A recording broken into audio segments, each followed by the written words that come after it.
성도 여러분 안녕하십니까?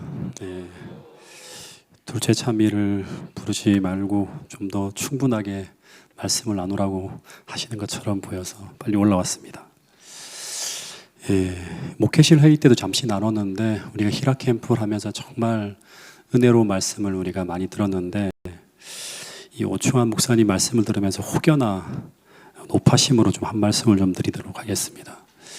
그 목사님께서 다니엘서에서 제일 중요한 것은 뭐라고 했죠? 다니엘과 같은 사람을 만들어내는 것이라고 했죠. 100% 동의합니다. 그죠? 네. 근데 그렇다고 거기에 포함된 2300주야나 예언도표나 이런 건 안 중요한가요? 네, 절대 그렇지 않죠. 이것도 잡고 저것도 잡아야 되는 거예요. 자칫 잘못하면 이 다니엘과 같은 사람을 만들어내는 걸 놓칠 수도 있고, 또 자칫 잘못하면 이 예언 연구가 전혀 중요하지 않은 것처럼 이렇게 또 생각될 수도 있는 건데, 양극단으로 흘러서는 안 되고요. 두 가지를 다 잡아야 됩니다. 그래야지만 우리가 균형진 재림교인으로 설 수 있다는 거 높아심으로 여러분들에게 좀 말씀을 드립니다. 그래서 우리가 잘못하면 1년 반 동안 2년 가까이 우리가 준비해왔던 이 공든탑이 한순간에 무너질 수도 있기 때문에 잠깐 좀 말씀을 드리고 시작하겠습니다. 다니엘서 9장을 지금 공부하고 있는데 이 다니엘 9장의 이야기의 시작은 무엇 때문이다? 왜 다니엘이 막 기도를 하기 시작하죠? 이 다니엘 8장 2300주야의 계시 후에 다니엘이 막 혼절하고 근심하면서 수일 동안 앓습니다. 왜냐하면 다니엘이 뭔가를 오해를 했죠. 그게 뭔가 하면 이 작은 불에 의해서 성소가 짓밟히고 진리가 땅에 던져지고 매일 드리는 제사가 폐해지는 것이, 이 끔찍한 일이 2300년 동안 지속되어질 수 있다고 하는 오해 때문이었어요. 그래서 이제 다니엘이 이 다니엘 8장의 계시를 받은 지 13년 동안 계속 연구하는 거예요. 도대체 이 예언이 무엇에 대한 예언일까 계속 고민하는데, 이 다니엘서 9장 1절 2절에 보면 이 메대 족속 아수에로의 아들, 이 아들 다리오가 갈대아 나라의 왕으로 세움을 입던 원년, 그러니까 바벨론이 무너지고 난 다음이에요. 그때 이제 이 다니엘이 성경 예레미야서를 쭉 읽다가 예루살렘의 황무함이 70년 만에 마치게 된다는 사실을 깨닫게 돼요. 근데 이 이스라엘의 해방이 그냥 시간만 흘러가면 자동적으로 이루어지는 것이 아니라 여기엔 조건이 있다고 말씀을 드렸죠. 그것은 바로 이스라엘 백성들이 하나님을 떠난 죄를 깨닫고 스스로 겸비하게 하며 전심으로 하나님께 회개하며 돌아올 때 하나님은 이스라엘 백성들을 만나주시고 그 예언을 이루어 주실 것이라고 하는 걸 예레미야서를 통해 깨닫게 돼요. 그래서 다니엘이 이 예레미야의 70년의 포로기가 끝나는 시간이 다가오는 것을 깨닫고, 이 국가적인 형벌이 끝나고 하나님께서 야곱과 이스라엘 백성들과 세운 언약이 성취되어지기를 고대하면서 금식하고 베옷을 입고 죄를 무릅쓰면서 막 기도하는 내용이 다니엘 9장에 나옵니다. 근데 그 기도가 끝날 즈음에, 20절부터죠, 그죠? 거의 끝날 때 즈음에 이런 일이 벌어집니다. 이전 이상 중에 본 그 천사 가브리엘이, 다니엘 8장에서 본 그 천사예요. 다니엘에게 날아와서 뭐라고 하는가 하면 이제 그 이상을 깨닫게 하겠다고 하는 그런 말씀을 전합니다. 근데 그 이상이라고 하는 건 뭔가? 그 환상이라고 하는 건 뭔가? 지금까지 다니엘이 깨닫지 못한 이상은 딱 하나, 다니엘 8장 14절 2300주야에 대한 이상밖에 없어요. 그리고 다니엘이 지금 궁금해하는 것은 뭔가 하면 오늘 우리가 막 궁금해하는 2300주야의 끝에 벌어지는 오늘 우리 시대에 대한 예언이 아니라, 다니엘의 궁극적인 관심은 뭐예요? 지금 고난 중에 있는 유대 백성들과 또 하나가 뭐예요? 하나님의 성전이 있었던 그 언약의 땅인 예루살렘 성의 장래에 대한 부분이에요. 다니엘이 계속 다니엘서 9장을 통해 기도하면서 염려하고 가장 궁금해하는 부분은 뭐냐 그러면 유대 백성이에요. 유대 백성들을 위한 이 포로 석방령이 속히 내려지는 것과 더하여 지금 고난 중에 있는 유대 백성의 장래에 대한 거예요.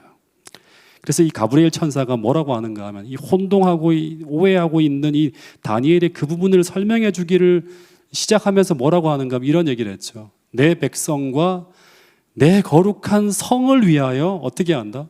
70일에로 기한을 정하였나니 너는 먼저 깨달아 알지니라 하면서 먼저 2300주야에서 내 백성과 내 거룩한 성을 위하여 70일에로 70일에로 기한을 정했다고 합니다. 그러니까 2300주야의 전 기간이 유대 백성의 포로된 기간이나 황폐한 성의 회복을 위한 기간이 아니라 2300주야에서 어떻게 된다? 내 백성과 내 거룩한 성을 위하여 70일에로 기한을 정했다. 이 기한을 정하다고 하는 말이 뭐예요?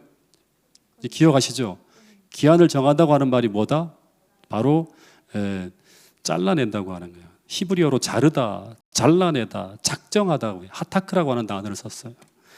이 말은 하나님께서 2300주야의 긴 기간에서 내 백성과 내 거룩한 성을 위해서 70일의 기간을 잘라냈다고 하는 거예요. 근데 이 70일에는 70주일이죠. 그 며칠이다? 490일. 이걸 연일법칙에 적용하면 490년의 기간이에요. 그 490년을 2300년에서 떼어냈다고 하는 거예요. 그래서 2300주야의 시작과 70일의 시작의 시작점은 어떻게 된다? 같다고 하는 거예요. 근데 이 490년이라는 시간 동안 어떤 일이 일어나는가? 왜 이걸 잘라낸다? 잘라낸 기간에 어떤 일이 벌어지는가? 24절에 보면 하나님께서 이 유대 나라를 통해서 하나님의 이제 인류를 구원하기 위한 모든 일들을 다 이루어 갑니다. 그 첫 번째가 뭐냐 그러면 허물이 그치고 죄가 끝나고 죄악이 영속되며 영원한 의가 드러나며 환상과 예언이 응하며 또 지극히 거룩한 이가 기름 부음을 받는 이 일들이 쭉 벌어진다고 하는 거예요. 그러니까 이 6가지는 예수님이 이 땅에 오셔서 예수님을 통해 이루어져야 될 모든 예언과 이상이 70일의 기간 속에 다 이루어진다고 하는 거예요. 제가 시대의 소망 3장 때가 참여라고 하는 장을 이제 보는데 거기에 이런 말씀들이 있더라고요. 여기 보면 다니엘서 9장에서 예수님의 초림의 시기를 알려주는 예언이 계시되었는데 그런데 그것을 제대로 해석한 사람이 있다 없다? 많지 않았다고 하는 거예요. 그러니까 예수님이 언제 태어날 것인지에 대한 예언이 분명히 있었어요. 다니엘서 9장에. 근데 이것을 제대로 해석한 사람이 없다고 하는 거예요. 초림 당시에 많은 사람들이 예언을 해석하지 못하니까 이런 생각을 했다고 합니다. 선지자들의 음성은 그쳤고 생활은 고달프고 그래서 많은 사람들이 어떤 생각을 한다? 날이 더디고 모든 묵시가 뭐가 없다? 응업이 없다. 하나님의 계시가 하나도 성취가 안 되네. 막 이런 생각을 하는 거예요. 그런데 그 다음에 보면 별들이 정해진 길을 따라 광대한 궤도를 운행하는 것 같이 하나님의 경륜은 조급하거나 지체하는 법이 없이 때를 날리는 하늘의 대시계가 그 시각을 정확하게 딱 가르쳤을 때 다니엘서에 예언된 그 시각에 딱 이르렀을 때 어떤 일이 벌어졌다? 모든 이상과 계시와 예언이 다 성취되었다고 하는 것입니다. 여러분 마찬가지로 오늘날에도 사람들이 이런 생각을 할 수 있어요. 이 무슨 선지자들의 음성은 다 그친 것 같고 기독교가 아무 의미가 없는 것 같고 하나님이 안 계신 것 같고 날은 더디고 모든 묵시가 응엄이 없는 것처럼 보이는 이런 어두운 시대를 우리가 지나가는 것처럼 그렇게 보일 수가 있어요. 그러나 하나님의 경륜은 조금도 지체함이 없이 모든 이상과 예언들을 다 성취하며 재림이라고 하는 그 최종적인 예언의 성취를 위해서 하나의 지체됨도 없이 나가고 있다고 하는 사실을 우리 모두가 잊지 않게 되기를 간절히 바라겠습니다. 그래서 우리는 어떻게 해야 되는가 하면 시대 소망의 이 말씀처럼 예언을 제대로 연구하고 있어야 돼요. 하나님의 모든 예언과 이상이 정확하게 그 시점에 다 성취되어지면서 오늘 우리 시기까지 이르러오고 있다고 하는 사실을 기억해야 돼요. 그래서 밝은 빛 속에서 오늘을 살아가는 사람들이 우리 태능교회 모든 성도들이 되어야 한다는 사실을 잊지 않게 되기를 간절히 바라겠습니다. 그럼 이제 정말 중요한 것이 하나가 있는데 이 성경상 가장 긴 예언인 2300주의 예언이 그러면 언제부터 시작되어지는가? 이 예언적인 기간을 깨닫게 되면서 재림운동이 벌어지고 재림교회가 탄생하게 됩니다. 다니엘서 9장 25절에 보면 이런 말씀이 있습니다. 그러므로 너는 깨달아 알지니라. 2300주야와 70일의 예언의 시작점을 가르쳐 주는 거예요. 무엇을 중건하라는 영이 날 때부터 예루살렘 성전인가요? 그렇지 않고 예루살렘을 중건하라는 영이 날 때부터라는 말씀이 등장합니다. 그러면 예루살렘을 중건하라는 중건령이 언제 내렸는가? 우리가 공부한 것처럼 에스라에 의하면 3번에 걸쳐서 예루살렘 회복에 관한 조서가 내려지는데 그 첫 번째는 고레스 원년, 두 번째는 다리오 1세 2년이에요. 세 번째 조서는 이 마지막 조서가 아닥사스다 7년인데 기원전 457년에 내려집니다. 근데 다니엘서 9장 25절에 보면 이 조서는 예루살렘 성전을 중건하려는 영이 아니라 뭐를 중건하라? 성전뿐 아니라 예루살렘 자체를 다 회복시켜야 되는 거예요. 그래서 25절에 보면 이 예루살렘 중건령으로 예루살렘의 성과 광장과 거리가 이루어지면 성전만이 아니에요. 모든 성이 다 완전히 중건되어질 것을 쭉 설명하는 이야기가 25절에 보면 쭉 나옵니다. 성이 중건되어서 광장과 거리가 다 세워진다고 하는 거예요. 근데 고레스 조서 1차 예루살렘 중건령과 두 번째 다리우스 1세 때 내려진 2차 조서는 전부 다 성전 중건에 관한 조서예요. 그러니까 2차 조서 때 어떻게 된다? 성전이 중건되어지는 걸로 끝이 납니다. 그런데 성전이 재건되어지고 난 후에 그 다음에 예루살렘 성을 재건하기 위해 세 번째 조서가 내려지는데 그게 바로 아닥사스다 7년, 기원전 457년에 내린 조서인데 이 조서에 의해서 예루살렘 성과 거리와 해자와 유대인들이 드디어 하나님 나라의 법, 하나님의 율법을 따라 그 땅을 다스릴 수 있는 자치권까지 부여되어지는 조서가 바로 이 세 번째 조서입니다. 그래서 기원전 457년은 2300주야의 시작과 70주일의 시작점이 되는 너무나 중요한 연도입니다. 근데 이것이 맞다면 우리는 지금 성경 예언상 가장 긴 예언의 시작과 끝을 알 수 있는 거예요. 근데 이 예언적 그 출발점이 정말 맞을까요? 1800년대 2300주야에 대한 해석을 많은 학자들이 하고요. 다른 연도를 많이 내놓았어요. 근데 중요한 것은 뭔가 하면 이 예언은 검산이 가능하다고 하는 거예요. 검산이. 오늘 우리가 이 공부를 마치고 난 이후에 2300주의 예언 도표를 다 그릴 수 있어야 됩니다. 그리고 이것을 기말고사 때 정말 중요한 시험 문제로 제가 출제를 할 거고요. 우리 교회에 계신 모든 분들은 예언 도표를 정확하게 다 그리고 그때 무엇이 성취되었고 어떻게 해서 이 예언이 지금까지 성취되어졌는지를 다 확인할 수 있는 그런 분들로 제가 만들어지기를 제가 바라겠습니다. 이 다니엘 7장 25절로 돌아가 보면 그러므로 너는 깨달아 알지니라 예루살렘을 중건하려고 하는 영이 날 때부터 기름 부음을 받은 자 곧 왕이 일어나기까지 7일에와 62일에가 7일에 62일에가 지나갈 것이요 곤란한 동안에 성이 중건되어 광장과 거리가 세워질 것이라고 합니다. 그러니까 예루살렘을 중건하라고 하는 영이 날 때부터 기름 부음을 받은 자 왕이 일어나기까지 얼마의 기간이 지나간다? 네, 진짜 여기서 잘 봐야 될 게 중건정부터 시작해서 왕이 일어나기까지 메시아가 등장하기까지 7일에와 62일에 그러니까 49년과 433년 총 483년의 시간이 지나간다 그럽니다. 예. 근데 그 사이사이에 어떤 일이 일어나는가? 7일에와 62일에가 지나갈 때 그 사이사이에 어떤 일이 일어나는가? 이 본문에 보면 곤란한 동안에 성이 중건되어 어떻게 된다? 광장과 거리를 이룰 것이라고 합니다. 그러면 이 예루살렘 중건령이 내려진 이 기원전 457년부터 시작해서 이 기원전 457년부터 시작해서 7년이 지나가잖아요. 그죠? 7일에가 지나가잖아요. 그죠? 7주일. 그럼 여기 뭐가 된다? 49년이 지나가면 여기가 몇 년이 된다? 기원전 408년이에요. 예. 이 408년에 뭐가 완성된다? 예루살렘이 완성되는 거예요. 완성되어집니다.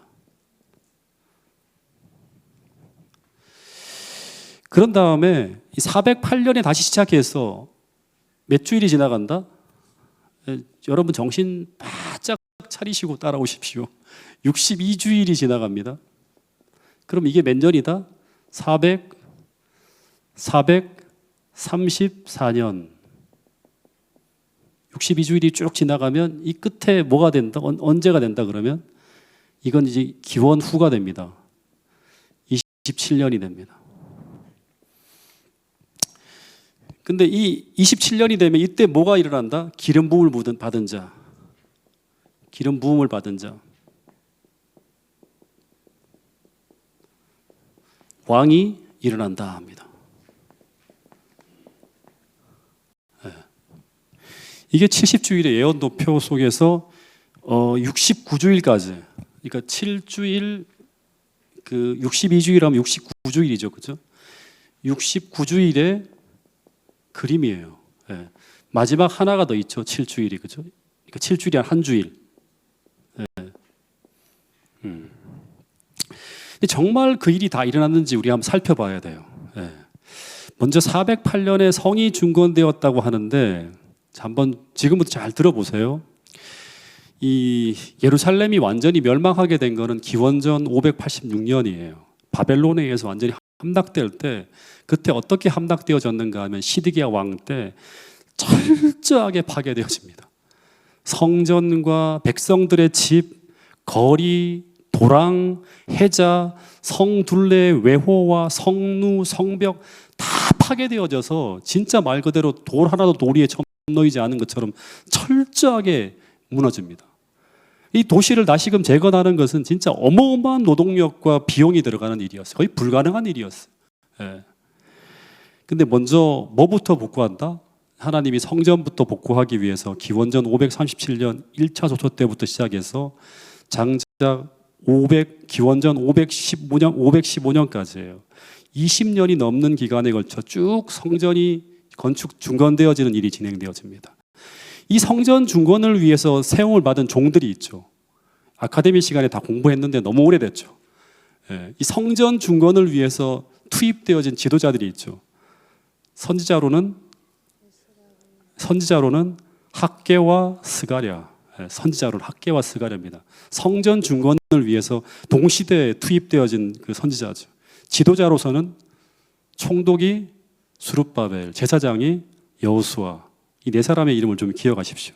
성전 중건을 위해 막 봉사를 합니다. 그러다 이후 기원전 457년 아닥사스다의 조서가 내린 이후에 예루살렘 성을 이제 재건하기 위해서 하나님은 또 2명의 영적 지도자를 투입합니다. 누구죠? 그 사람들이? 에스라와 우리 안중화 목사를 통해 공부하고 있는 느헤미야입니다. 여러분 이거 공부 잘 하세요. 진짜 안중화 목사님 금요일마다 말씀 주실 때. 근데 이 에스라는 주로 무엇을 했다? 소프트웨어. 다시 말하면 율법과 하나님 말씀을 가르치고 영적인 면을 세우는 일을 계속합니다. 이 나라가 어떻게 제도를 만들어야 되고 하나님 율법이 잊어버린 게 뭐고 계속 이거를 가르치는 거예요. 느헤미야는 뭘 했다? 물리적인 재건이에요. 그래서 성벽을 건설하고 도시를 재건하는 일을 위해서 막 헌신을 합니다. 이런 노력과 봉사를 통해서 이 느헤미야의 사역이 마쳐지는 해가 이 페르시아 왕 다리우스 15년 기원전 408년이라고 합니다. 이때 이 사역이 느헤미야의 사역이 딱 맞춰질 때 예루살렘이 완전히 회복되어지고 그리고 비로소 자치권과 예루살렘 성과 성전이 다 회복되어집니다. 예. 그래서 이때부터 시작해서 이 408년이에요. 기원전 408년부터 시작해서 기름 부음을 받은 자 왕이 일어나기까지 62일에와 7일에와 62일에가 지나가면 기원 후 27년이 되는데 이때 누가 일어난다? 기름 부음을 받은 자, 곧 왕이 일어난다고 하는. 기름 부음을 받은 자가 헬라어로 하면 히브리어로 하면 뭐예요? 네, 메시아예요. 그죠? 헬라어로는 그리스도예요. 네. 그래서 이스라엘 왕이 취임할 때 기름 붓는 예식을 공적으로 하는데 다니엘서 9장 25절에 나오는 이 왕은 일요일 교회나 우리 교회나 누구나 다 누구를 지칭하고 있다? 메시아, 예수님을 가리키고 있다고 다 인정합니다. 그러면 언제 예수님께서 기름을 받으시고 왕이 되었는가? 그걸 알 수 있는 연도를 우리가 확인할 수 있나? 너무 놀라운 게 있어요. 누가복음 3장 21절부터 23절을 먼저 한번 읽어보겠습니다. 자, 읽어보겠습니다. 시작. 백성이 다 침례를 받을세 예수도 침례를 받으시고 기도하실 때에 하늘이 열리며 성령이 비둘기 같은 형체로 그의 위에 강림하시더니 하늘로부터 소리가 나기를 너는 내 사랑하는 아들이라 내가 너를 기뻐하노라 하시니라. 예수께서 가르치심을 시작하실 때에 30세쯤 되시니라. 그러니까 이제 백성들이 침례를 받을 때 예수님도 침례를 받으시고 기도를 할 때 성령이 비둘기 같은 형체로 그 위에 강림한다. 이 기름 부음을 받는 거거든요. 그때 이제 하늘로부터 소리가 나기를 너는 내 사랑하는 아들이라 하면서 이때 예수님이 가르침을 시작할 때 나이가 몇 살이다? 30세라고 합니다. 근데 이때가 언제인가? 누가복음 3장 1절에 보면 이때가 언제인가 하면 로마 황제 티베리우스 가이사가 통치한 지 몇 년? 15년이라고 합니다. 이때가 역사책을 보면 서기 몇 년이다? 27년이라고 하는 거예요. 네. 서기 27년은 놀랍게도 예루살렘을 중건하라는 영이 날 때부터 너무 놀라운 거예요. 전 이 말씀을 이걸 예언을 보면서 와 너무 감동이 돼요. 처음 공부할 때 기름 부음을 받은 자 곧 왕이 일어나기까지 침례를 받기까지 공생애를 시작하기까지 7일에와 62일에 도합하면 69주일 즉 483년이 지나갈 것이라고 하는 정확한 예언이 성취되었음을 확인할 수 있는 기사가 바로 이 기사라고 하는 거예요. 근데 이때 예수님이 침례를 받으시고 난 후에 복음 전도를 시작하는데 그때 예수님이 전한 기별이 무언가 하면 마가복음 1장 15절이에요. 네. 이 말씀도 같이 한번 읽어보겠습니다. 시작. 이르시되 때가 찼고 하나님의 나라가 가까이 왔으니 회개하고 복음을 믿으라 하시더라. 이 때가 찼다고 하는데 이 때가 무슨 때예요? 다니엘 9장 25절의 예언대로 기름 부음을 받은 자 곧 왕이 일어나기까지 7일에와 62일에가 지나가리라고 하는 예언적 기간이 다 채워졌다고 하는 거예요. 예. 그러니까 예수님이 공생애 전 30년 동안 그분이 유대 목공소에서 기다린 게 뭔가 하면 이 성경에서 예언된 이 시간, 이 때를 계속 기다린 거예요. 이 때가 도래하기 전에 나가지 않는 거예요. 왜냐 그러면 그때 나가서 공생애를 시작해야 되기 때문이라고 하는 거예요. 그리고 근데 이 때가 거의 다 차갈 무렵에 시대의 소망에 보면 어떤 일이 벌어지는가 하면 요단강가에서 침례요한이 나타나서 메시아의 길을 준비하는 막 기별을 전하는 소리를 듣습니다. 그리고 드디어 다니엘 9장 25절에 이 때가 다 채워졌을 때 드디어 성령께서 뭐라고 하는가 하면 때가 찼으니 이제 집을 떠나서 어디로 나가라? 세상으로 나가라고 하는 그 지시의 음성을 듣게 됩니다.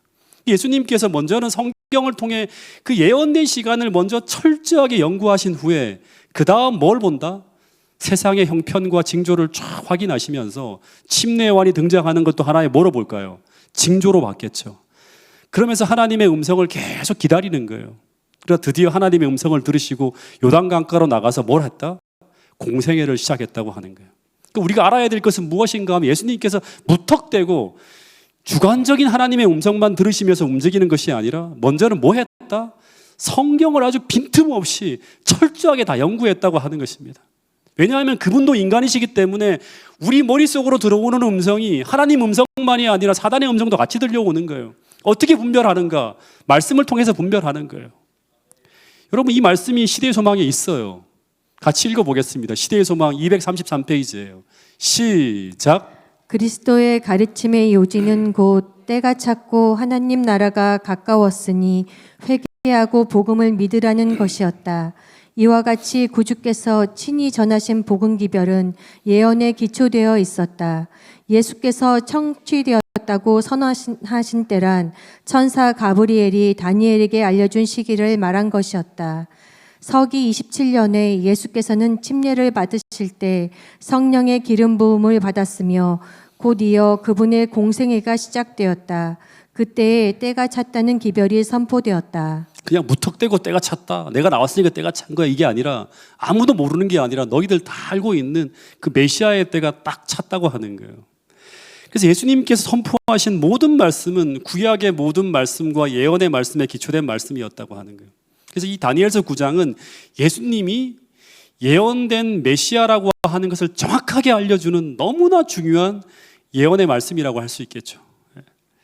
근데 그 다음에 다니엘서 9장 26절, 이제 27절에 두 구절에 보면 이 메시아에 관한 굉장히 중요한 몇 가지 예언이 더 있는데 26절, 27절에 보면 어떤 말씀이 있는가 하면 먼저 한번 읽어볼게요. 이 말씀도요. 시작. 62일의 후에 기름 부음을 받은 자가 끊어져 없어질 것이며 장차 한 왕의 백성이 와서 그 성읍과 성소를 무너뜨리려니와 그의 마지막은 홍수의 휩쓸림 같을 것이며 또 끝까지 전쟁이 있으리니 황폐할 것이 작정되었느니라.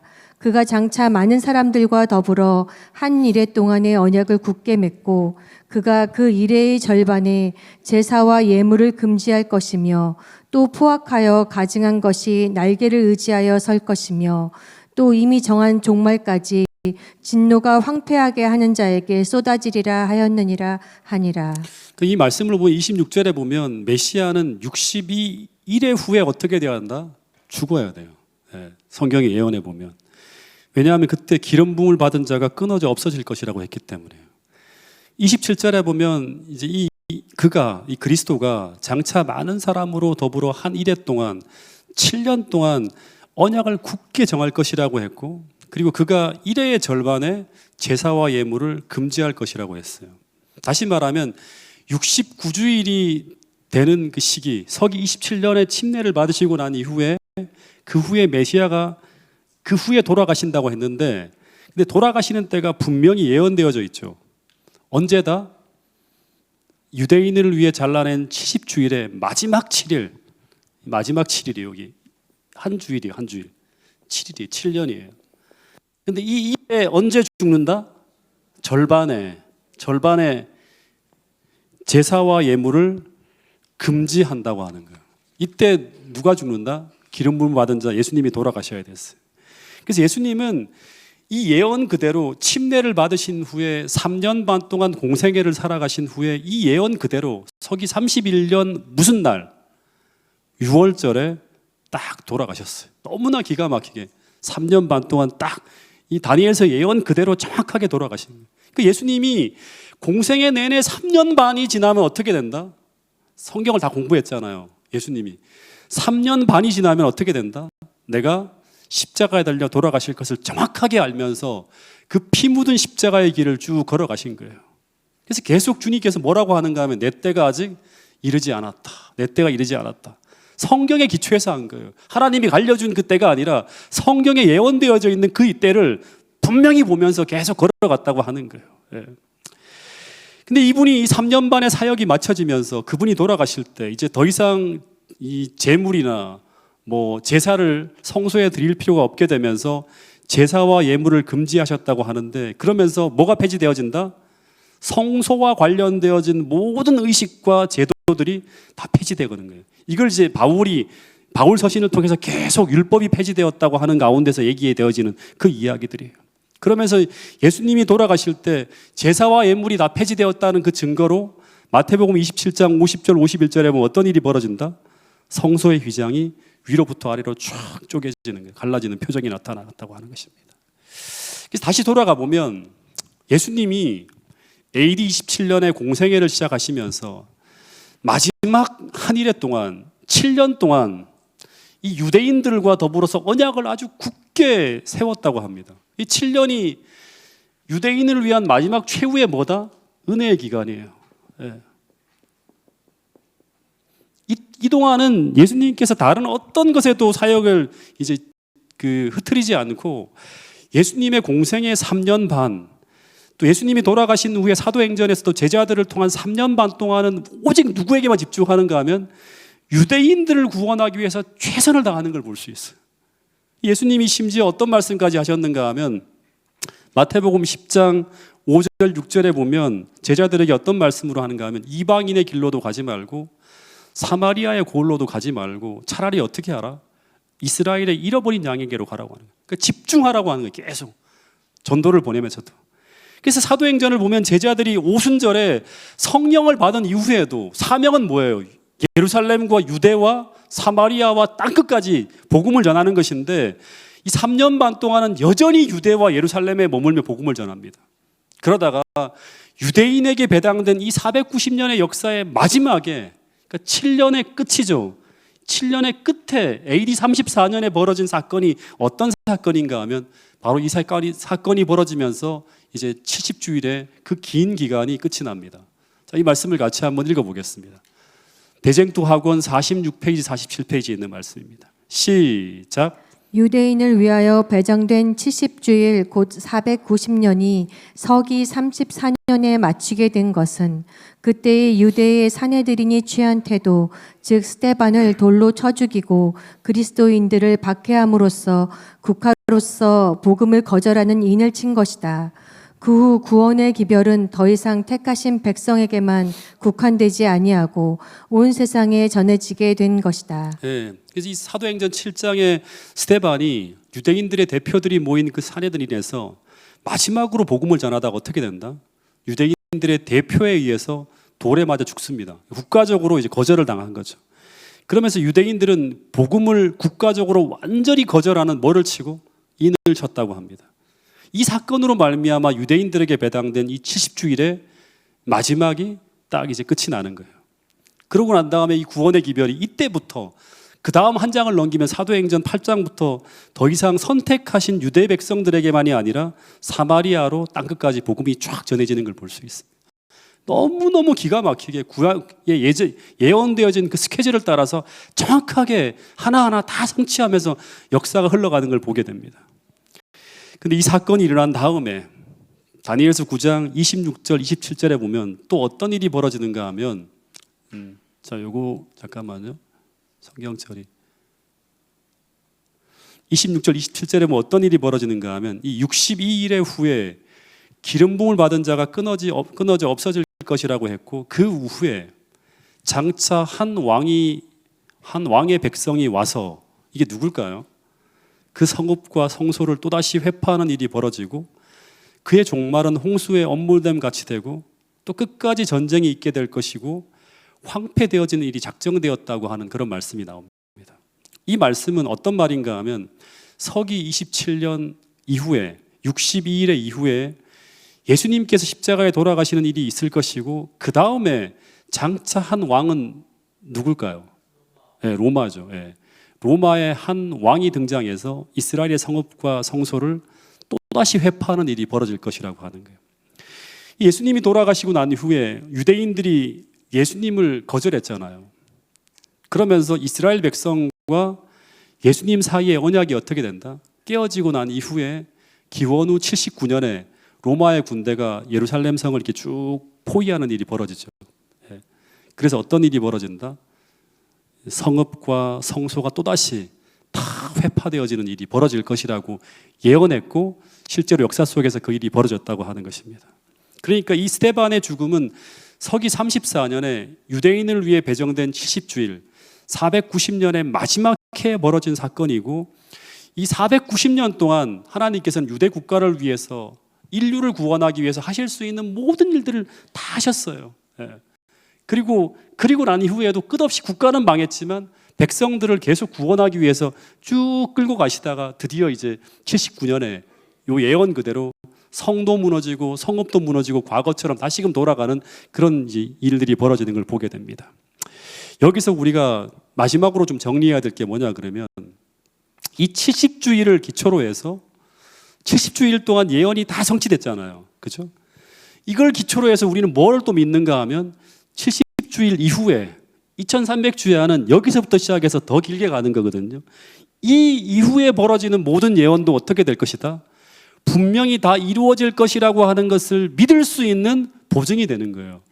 이게 다 성취되는 걸 보면서 장차 이 이후에 1800년 이상 가는 이 예언의 역사도 하나도 빈틈없이 다 성취될 것이라고 하는 믿음의 보증이 되는 사건이 바로 70주일 동안 벌어진 예언이라고 하는 거예요. 그래서 예언 도표를 잠깐 한번 그려보면 띄워줘 보세요. PPT. 예.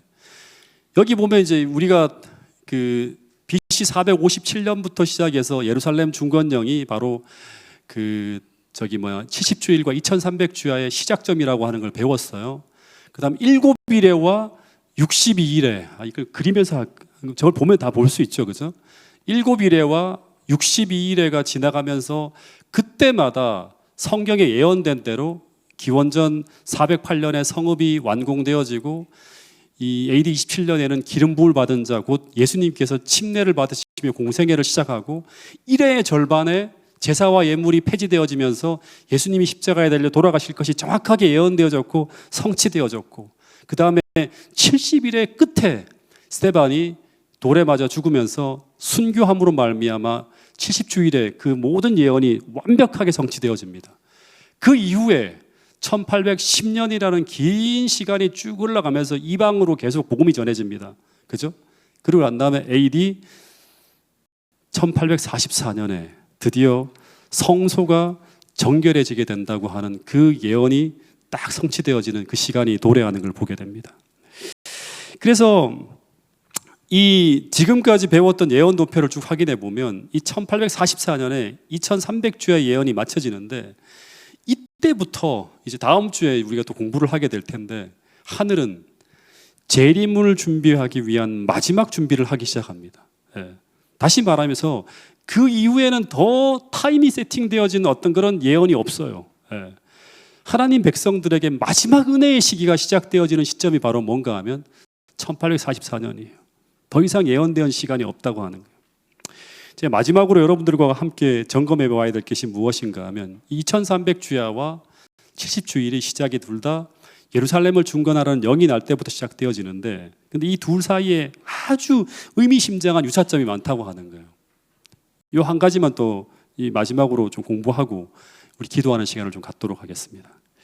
첫 번째는 뭐냐 그러면 첫 번째 거기 제가 다 그 페이퍼에다 기록해 놨거든요. 첫 번째는 이스라엘 백성들이 그토록 고대하던 지상성소의 회복이 뭐 이후에 벌어졌다? 바벨론이 무너지고 난 이후에 그 다음에 408년에 예루살렘 성이 재건되어지면서 이스라엘 백성들을 이제 다시금 찌빨렸던 그 지상 예루살렘으로 돌아가는 일이 벌어집니다. 똑같이 영적 이스라엘 백성들인 하나님의 성도들도 작은 뿔에 의해서 1260년간의 영적 포로기에서 신앙의 자유를 박탈당한 채 포로로 지내거든요. 거의 그렇게 지내요. 그러다가 1798년에 교황권의 붕괴, 바벨론이 무너짐으로 말미암아 이제 드디어 1844년에 하늘 성소가 정결케 되어지는 시점부터 이제 하늘 예루살렘을 향한 이 출발이 시작되어지는 걸 볼 수 있습니다. 공통적인 걸 볼 수 있어요. 두 번째는 뭐냐 그러면 이 70년의 포로에서 풀려났을 때 이 고대 이스라엘 백성들은 예루살렘으로 돌아와서 무엇을 했는가 하면 뭘 했죠? 폐허가 된 성전을 재건하고 난 이후에 그 다음에 뭘 하죠? 제사 제도를 회복하고 안식일 진리를 포함한 진리를 다시금 회복하는 일을 쭉 진행합니다. 그러면서 예수님의 초림을 위해 준비하는 걸 볼 수 있어요. 근데 마찬가지로 1260년간의 그 영적 포로에서 풀려난 하나님 백성들이 어떻게 하는가 하면 교황권에 의해 찬탈되었던 이 중세기 동안 가렸던 진리들을 다 찾아내요. 안식일 진리를 포함한 이 모든 진리들을 1844년 이후에 다시금 회복하면서 무엇을 준비한다? 재림을 위해 준비하는 걸 볼 수 있습니다. 기가 막힌 유사점과 일치점들을 볼 수 있습니다.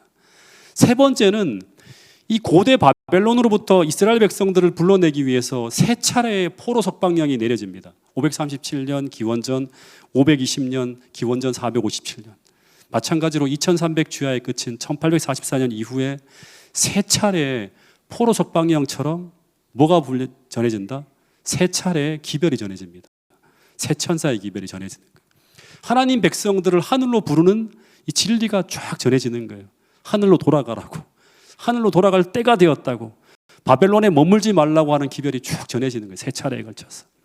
네 번째는 고대 이스라엘 백성들은 포로에서 석방시켜서 가나안으로 복귀시키고 성소를 회복하게 하기 위해서 어떻게 하는가 하면 하나님께서 예언의 은사를 말할 수 없이 풍성하게 부어줍니다.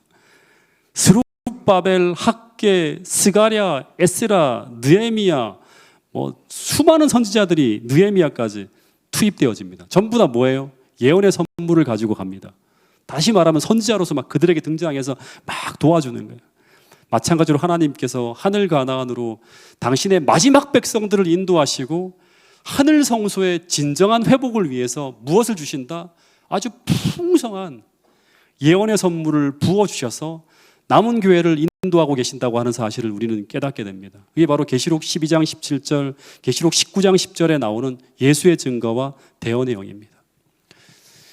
마지막 여섯 번째, 이 바벨론의 포로로 끌려간 이스라엘 백성들이 굉장히 많았죠.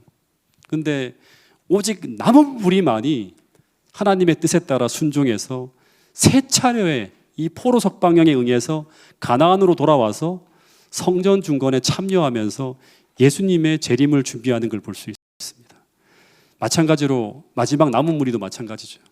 교황권이 무너진 이후에 1798년 이후에 수많은 하나님 백성들이 있었지만 그 중에서 1844년 재림운동에 참여하면서 막 같이 함께 활동했던 사람들이 있지만 그 중에서 하나님의 계명을 지키면서 예수의 증거를 가진 자들, 그들은 많았다 적었다 소수였다고 하는 거예요. 하나님은 그 남은 무리를 통해서 마지막 남은 교회를 세우면서 예수님의 재림을 준비하신다고 하는 것입니다. 여러분, 오늘 우리가 서 있는 위치가 바로 이 지점이라고 하는 것입니다. 이제 기도하는 시간, 우리가 어떤 기도를 드려야 될까? 우리가 한번 함께 좀 생각해 보는 시간을 좀 갖도록 하겠습니다. 정말 지금 하늘의 대시계가 주님의 재림에 예정된 시간표를 향해서 흘러가고 있어요. 우리가 공부하면서 계속 그거를 보는 거예요. 우리는 어떻게 살아야 되는가 하는 거예요. 우리가 지난번 히락 FC가 끝없이 배웠던 게 뭐냐 그러면 우리는 이때 예수의 증인으로 살아내야 됩니다. 그리고 예수님이 이 세상에 전하기를 바라시는 그 기별을 전하기 위해서 무엇을 받아야 된다? 성령의 능력을 받아야 된다고 하는 거예요. 우리 힘으로는 불가능하니까.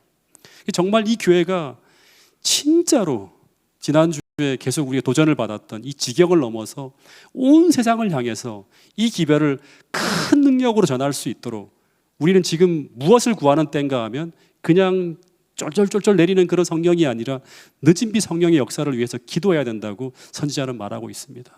우리가 다 함께 예언을 공부하면서 단지 이 시기가 언제인가를 그냥 하나 느끼는 정도가 아니라 이 시대에 우리가 무엇을 해야 될지를 깨닫고 성령을 구하면서 우리가 선교를 위해서 예수의 증인으로 살기 위해서 어떤 도전을 해야 될지를 함께 우리가 느끼면서 기도하는 태능교회 모든 성도들이 될 수 있기를 간절히 바라겠습니다.